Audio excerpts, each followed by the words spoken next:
Good morning plus two class. D and F लोग elements को जो है कंटिन्यू करें तो स्टूडेंट्स क्या आएगा नेक्स्ट। हम जो लास्ट जो कर रहे थे वो आपके पास लास्ट टॉपिक था मेल्टिंग एंड बॉइलिंग पॉइंट। हमने लास्ट में जो है यहाँ पे जो है रीड आउट कर लिया था। उसमें मैंने आपको ये बताया था कि scandium, titanium, vanadium, chromium, cobalt, निकल, कॉपर, ये जो है ये मैंने कल आपके साथ डिस्कस किया था कि ग्रुप 6 तक तो इलेक्ट्रॉन्स जो हैं वो इंक्रीज़ होते जाएंगे, लेकिन ग्रुप 6 से आगे जब हमें इसमें जाएंगे तो जो नंबर ऑफ़ अनपेड इलेक्ट्रॉन्स है वो क्या होते जाएंगे, डिक्रीज होते जाएंगे। वो मैंने कल आपको बता दिया था, तो वो आपने कर लिया होगा। तो इसके बाद बेटा नेक्स्ट इसकी जो प्रॉपर्टी आती है वो आती है इसके अंदर enthalpy of atomisation. Enthalpy of atomisation. तो एंथैल्पी ऑफ एटमाइजेशन क्या होता है, मतलब क्या होता है कि एंथैल्पी मतलब हीट एनर्जी, और एटमाइजेशन का मतलब क्या होता है कि कोई भी सॉलिड स्टेट में अगर कोई एलिमेंट है उसको गैसियस स्टेट में लेके आने के लिए जो अमाउंट ऑफ एनर्जी हमें रिक्वायर्ड होती है उसको हम बोलते हैं enthalpy of atomisation. The heat energy required to convert one mole of the substance into its constituent atoms in gaseous state is called enthalpy of atomization। तो यहाँ से आपके पास क्या होती है कि एक मेटल के लिए, ये भी आपको नोट करना है कि एक मेटल के लिए enthalpy of atomisation is equal to enthalpy of sublimation. कि एक मेटल अगर है तो उसके एंथैल्पी एटमाइजेशन की और सब्लिमेशन की जो एनर्जी होगी वो क्या होगी, सेम होगी। ठीक है, तो सेम ही होता है, कोई भी सॉलिड गैस में चेंज हो रहा है तो उसको सब्लिमेशन ही तो बोलते हैं। ठीक है, तो यहाँ से इसमें आपके पास क्या आएगा, enthalpy of atomisation is equal to enthalpy of sublimation. ये कई बार कंफ्यूजिंग क्वेश्चन आ जाते हैं और बच्चे यहाँ से इसको इक्वल नहीं कहेंगे, लेकिन कोई भी सॉलिड डायरेक्ट गैसेस में चेंज हो रहा है तो वो सब्लिमेशन ही हो रहा है। ठीक है, अब यहाँ से अगर हम बात करें तो जो ट्रांजिशन एलिमेंट्स होते हैं उनके एंथैल्पी ऑफ एटमाइजेशन क्या होती है, बहुत ही हाई होती है। क्यों होती है, क्योंकि जो एटम्स हैं, जैसे अब मैं यही मान लूँ कि जिंक और जिंक के बीच में बॉन्ड है Zn2 है, तो इसके बीच में ये जो बॉन्ड है, या फिर मैं और एग्जाम्पल अगर हम लेते हैं स्कैंडियम का, टाइटेनियम का, वेनेडियम का, हम कुछ भी ले लेते हैं, तो इसके बीच में जो बॉन्ड है ना वो बहुत ही स्ट्रॉन्ग है। तो आपको भी पता है स्ट्रॉन्ग बॉन्ड को तोड़ने के लिए हमें एनर्जी क्या देनी पड़ेगी, ज़्यादा देनी पड़ेगी। ठीक है, तो यहाँ से आपके पास ये क्या आएगा, अगर हम बात करते हैं यहाँ से एक आपके पास मैं यहाँ से ग्राफ बता रही हूँ बेटा आपको, वो थोड़ा सा ध्यान से देखें कि मैंने आपको स्टार्टिंग में बताया था आपको सिर्फ 3D, 4D और 5D तक ही आपके मोस्टली क्वेश्चंस जो है यहाँ पे इतने में बन जाएंगे।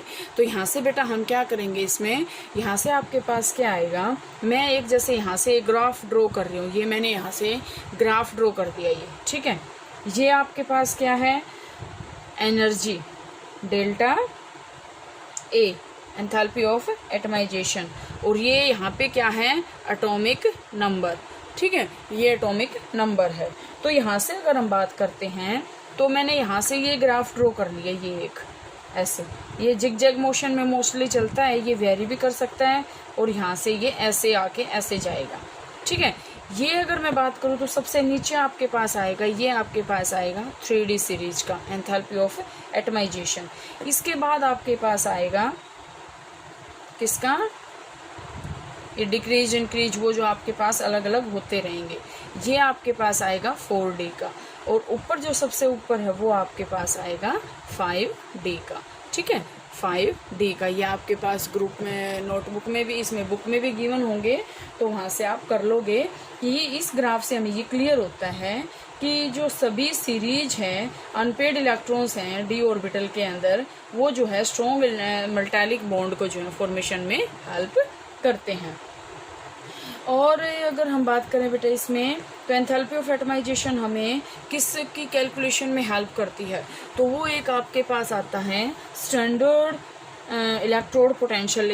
इसमें 3rd यूनिट में आपके पास आया था स्टैंडर्ड इलेक्ट्रोड पोटेंशियल। अगर हम ई कहेंगे तो वो इलेक्ट्रोड पोटेंशियल है, लेकिन अगर हम ई नोट कहेंगे तो वो क्या है, स्टैंडर्ड इलेक्ट्रोड पोटेंशियल है।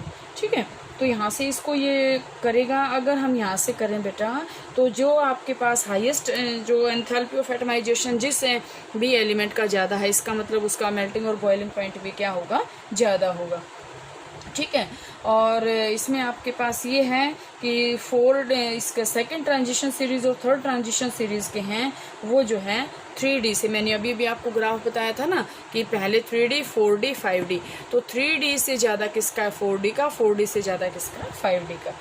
ठीक है, तो यहाँ से आपके पास क्या है, अगर हम बात करें यहाँ से कि 4D और 5D के जो एलिमेंट्स होंगे उसके बीच में जो मेटल का बॉन्ड होएगा वो बहुत ही स्ट्रॉन्ग होएगा, तभी तो उसकी क्या है हाई आयनाइजेशन एंथैल्पी है। ठीक है, आयनाइजेशन ही एंथैल्पी ऑफ एटमाइजेशन। ओके, इसके बाद आपके पास इसका जो नेक्स्ट आता है वो आता है इसके अंदर डेंसिटी। जो नेक्स्ट इसकी प्रॉपर्टी आती है वो आती है इसके अंदर डेंसिटी। तो डेंसिटी में हम क्या करेंगे, इसमें डेंसिटी आपके पास क्या होती है, mass by volume, mass per unit volume, यही आपके पास क्या होती है डेंसिटी होती है। तो यहाँ से आपके पास क्या है कि अगर हम इसके ट्रांजिशन एलिमेंट्स की अगर हम कंपैरिजन करते हैं ग्रुप 1 और ग्रुप 2 से, ग्रुप 1 एंड ग्रुप 2 से अगर हम इसके कंपैरिजन करें तो इसकी जो डेंसिटी होती है ना ट्रांजिशन एलिमेंट्स की वो क्या होती है, मतलब ग्रुप 1 और 2 की क्या होती है हाई होती है, और जो ट्रांजिशन एलिमेंट्स होते हैं उसकी क्या होती है लो होती है, डेंसिटी इसकी लो होती है। और ये क्या है देखो ध्यान से कि इसमें आपके पास जो ग्रुप, जैसे अगर हम इसमें जाएंगे ऐसे ग्रुप में पीरियड में, तो जो स्क्रीनिंग इफेक्ट है या जो आपके पास न्यूक्लियर चार्ज है वो क्या हो जाएगा इंक्रीज हो जाएगा।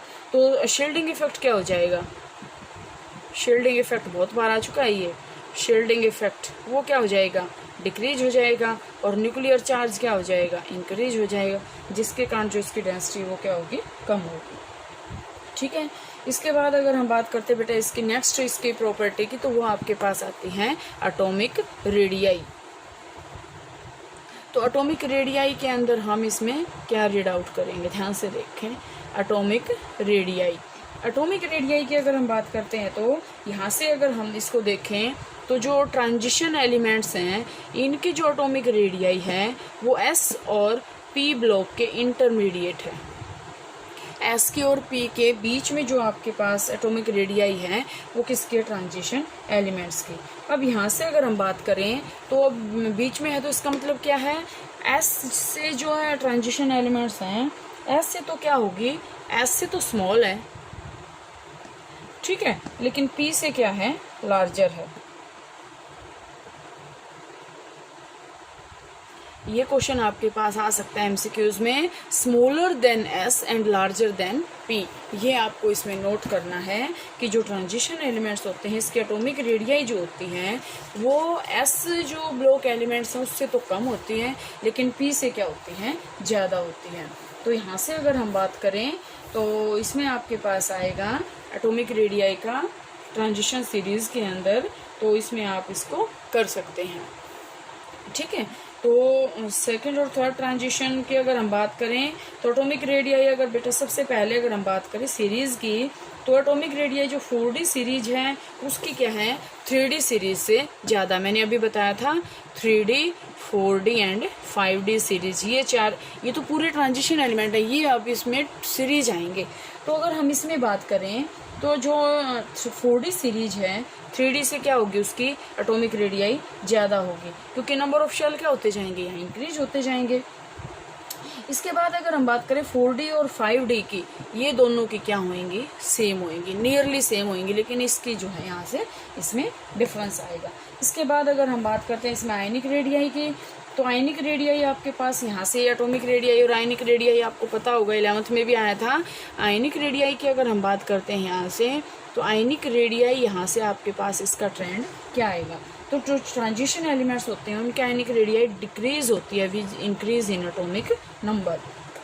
ठीक है, क्यों, क्योंकि यहाँ से ये न्यूक्लियर चार्ज क्या हो रहा है बढ़ रहा है, न्यूक्लियर चार्ज बढ़ने के बाद अगर ये बढ़ रहा है तो जो इसकी आयनिक रेडियाई है वो क्या होगी कम होगी।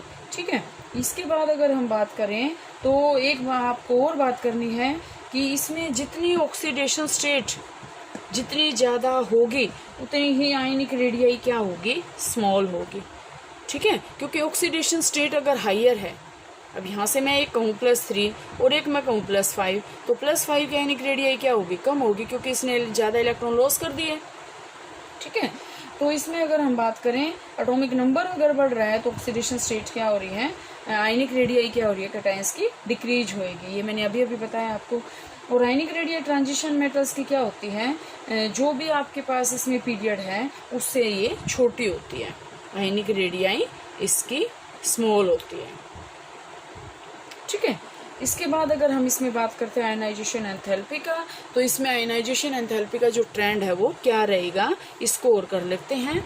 आयनाइजेशन एंथैल्पी, आयनाइजेशन एंथैल्पी देखो सबसे पहले आपके पास होती क्या है। आयनाइजेशन एंथैल्पी अपने जैसे आपके पास ये रेडियाई में आया था ना, तो आयनाइजेशन एंथैल्पी इसकी जो डी ब्लॉक एलिमेंट है एस और पी के बीच की जो है यहाँ से डी ब्लॉक एलिमेंट की आयनाइजेशन एंथैल्पी होती है। पी ब्लॉक एलिमेंट से तो कम है लेकिन एस ब्लॉक एलिमेंट से क्या है, ज़्यादा है, ठीक है। और इसकी जो है वैल्यू जो है आयनाइजेशन एंथैल्पी की वो इंक्रीज होती जाती है अगर हम लेफ़्ट टू राइट अगर हम मूव कर रहे हैं, ठीक है। लेफ़्ट टू राइट अगर हम मूव कर रहे हैं तो आयनाइजेशन एंथैल्पी क्या होगी, इंक्रीज होगी। अब अगर हम इसकी एक्सप्लेनेशन करें तो देखो इंक्रीज इन न्यूक्लियर चार्ज, क्योंकि ध्यान से देखो न्यूक्लियर चार्ज अगर बढ़ रहा है, न्यूक्लियर चार्ज बढ़ेगा तो साइज क्या होएगा, न्यूक्लियर चार्ज बढ़ रहा है तो साइज आपके पास यहाँ से क्या होएगा, डिक्रीज होएगा, ठीक है। और strong forces of attraction element nucleus का और वैलेंस इलेक्ट्रॉन का हो जाएगा। इसके बाद आयनाइजेशन देखो ध्यान से, ये न्यूक्लियर चार्ज है, ठीक है, ये तो घट रहा है, बढ़ रहा है, सॉरी साइज क्या घट रहा है, तो साइज घट रहा है तो इलेक्ट्रॉन्स कहाँ जाएंगे, न्यूक्लियस की तरफ। तो न्यूक्लियस का और इलेक्ट्रॉन्स का क्या हो जाएगा, स्ट्रॉन्ग फोर्सेस ऑफ अट्रैक्शन के द्वारा वो जुड़ जाएंगे। इसलिए ज़्यादा जुड़ गए तो इसका मतलब क्या, इसको तोड़ने में हमें ज़्यादा एनर्जी देनी पड़ेगी, ठीक है। तो इसमें आपके पास आएगा कि इसमें आपके पास दो एक क्वेश्चन बनते हैं, वो थोड़ा सा ध्यान से देखें कैसे बनते हैं। एक तो आपके पास आएगा जिंक, कैडमियम और मरकरी की जो है फर्स्ट आयनाइजेशन एंथैल्पी जो है वो एक्सेप्शनली शो करते हैं। क्यों करते हैं, क्योंकि उसके अंदर n-1 d ऑर्बिटल जो होता है ना वो फुल्ली फिल्ड होता है, ठीक है। वो क्या होता है, फुल्ली फिल्ड होता है। ये first ionisation enthalpy high show करेंगे, क्योंकि देखो ध्यान से अगर ये फुल्ली फिल्ड ऑर्बिटल है, इनर ट्रांजिशन एलिमेंट इनर, ठीक है, फुल्ली फिल्ड है, तो ये यहाँ से इलेक्ट्रॉन्स को बहुत मुश्किल से देगा। तो इसको इलेक्ट्रॉन्स को रिमूव करने के लिए जो फर्स्ट आयनाइजेशन एंथैल्पी होगी वो उसकी क्या होगी, हाई होगी, ठीक है। अब यहाँ से इसमें आपके पास और क्या आएगा, इसमें अगर हम और बात करें तो ट्रांजिशन एलिमेंट्स की अगर हम दूसरे के साथ कंपैरिजन करते हैं तो इसमें इतना ग्रेजुअली जो है वेरिएशन नहीं आती, ठीक है। तो आयनाइजेशन एंथैल्पी तक का आप इसके अंदर टॉपिक करेंगे। नेक्स्ट इसके अंदर जो है टॉपिक या इसका जो नेक्स्ट पॉइंट है वो आपके पास आयनाइजेशन एंथैल्पी और थर्मोडायनामिक स्टेबिलिटी आएगा और ट्रेंड्स आएंगे इलेक्ट्रोड पोटेंशियल के, वो जो है कल करते हैं।